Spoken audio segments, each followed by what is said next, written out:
They said no tax rises. Lie. 300 million a week for NHS. Lie. Manufacturing will not be, affected. Lie. Food will be cheaper. Absolute lie. No trade barriers. Lie. Every single thing a lie. Pension triple up. Lie. Every single thing. I would like to mention another fun word. Austerity, which, in my personal opinion, is a far greater crime because Brexit was democratically voted in. I hate it and didn't vote for it, but half the country did. So I can sit with that. I can't. Well, I can't, but I can. But austerity, we had no choice. George Osborne decided, OK, we've got all this debt that we need to clear. How are we going to do it? Again, God forbid the wealthy people go, not them, in case they can't bear it. So, no, let's go for, let's get rid of libraries and swimming pools and councils and mental health services and police. Things that make this country great to live in for the whole of society. For me, it was the biggest false economy ever, because they might have chipped away a bit of that deficit, which actually, by the way, no human actually feels. It's just this big mystical number there. And it has really ruined our quality of life on many, many levels. And what happened is, instead of having this cradle and this safety net for when things like COVID hit or a war or everything, you have nothing. You have everything stripped back and barely coping as it is. And now, look where we are.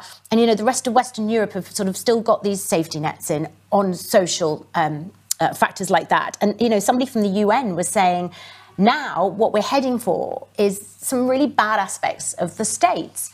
So you've got millions of people who are lacking healthcare and job losses. And it's so tragic that I think austerity is really negligent. I think austerity has been normalized in this country, to be honest with you. Even when you listen to the Tory leadership contenders, right? What they're really talking about is austerity without using the word austerity. Yeah. They want to say, so Rishi Sunak on one part, they say, we must tighten our belts, right? Oh, yeah. He is literally talking about austerity. Liz Truss is like, well, I'm sorry, we can't give handouts to the poor. I know. It's not handouts when it's to the rich. To the rich, it's incentives. But the point is, they're really saying to all of us, you must tighten your belt some more. That's what they're saying. Yeah, if they said, instead of tax cuts, if they said public service cuts, we'd be like, no, we can't get an ambulance at the moment. Right. There isn't anything to cut left. I have a couple of friends, doctor friends, they're just on burnout. It's tragic. We've had austerity for the last 12 years. Even at the point when we heard, wasn't that just before 2019, when the Tory said, oh, there's no more austerity. I'm happy to announce austerity is at an end. I think Theresa May did. Yeah. I think she did. Right. Oh, da. And then COVID came, and we had no safety net for that, right? Brexit hit us, no safety net for that. Well, one of their cuts, one of their fabulous austerity cuts, I think, was PPE. That went well. Yeah, undoubtedly, we were not prepared for COVID, and we should have been, because, those kinds of crises were being war-gamed in Whitehall, and yet, when it arrived, there was a sense of panic. And, Dominic Cummings, for all that we may loathe him, the narrative he was presenting about what it was like in Whitehall, I found very, very convincing. The idea that people just said, we are screwed, we don't have a plan. Stuff, I know. And there should have been. And that was, there's public inquiry, and that will roll on for years. But I think when it comes out, eventually, there will be some very uncomfortable reading for those that were in positions of power in 2019, 2020. But this is why I get so ticked off when I think of the billions that were wasted on PPE, that were written off, the COVID contract given to companies that were not capable of delivering. 9 billion wasted on fraud. Totally. 37 billion to test and trace. How can we claim we do not have money, but we have money to waste, and money to write off, and money to say, you know what, we're not going to hold you accountable? That just makes my blood boil. And then what we need money for, they have nothing to give. It's all of a sudden, there is no magic money tree, Oh, I see. But there's magic money tree for everything else that the Tories want. There's no police officer magic tree. There's no nurse magic tree, and this is where they need to... they lied about everything. They said no tax rises. Lie. 300 million a week for NHS. Lie. Manufacturing will not be, affected. Lie. Food will be cheaper. Absolute lie. No trade barriers. Lie. Every single thing a lie. Pension triple up. Lie. Every single thing. A lie.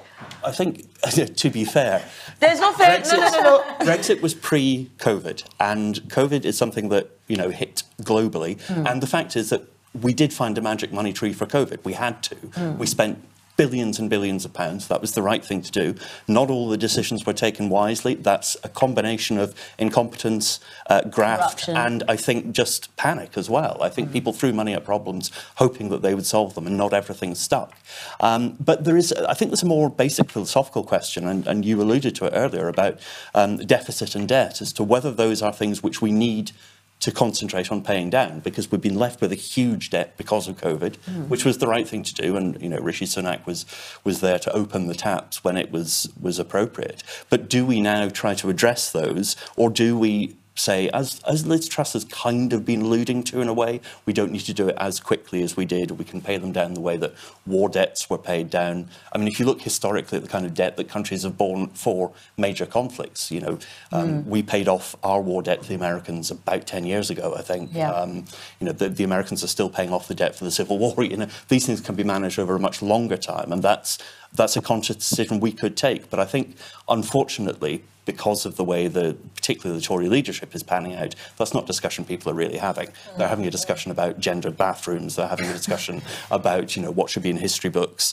and it's all pretty low level at the moment. And I don't think it's showing anyone to their best advantage. Don't forget to like and subscribe if you'd like to see more juicy discussions like this from Byline TV. And you can get involved too by becoming a member at byline.tv/join.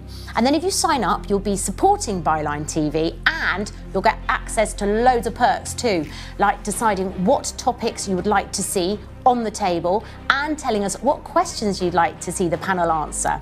There are also hours and hours of exclusives and extended content, live Q&As, and the chance to talk directly to the producers of Byline TV. And they're very nice. So just go to byline.tv/join to become a member today.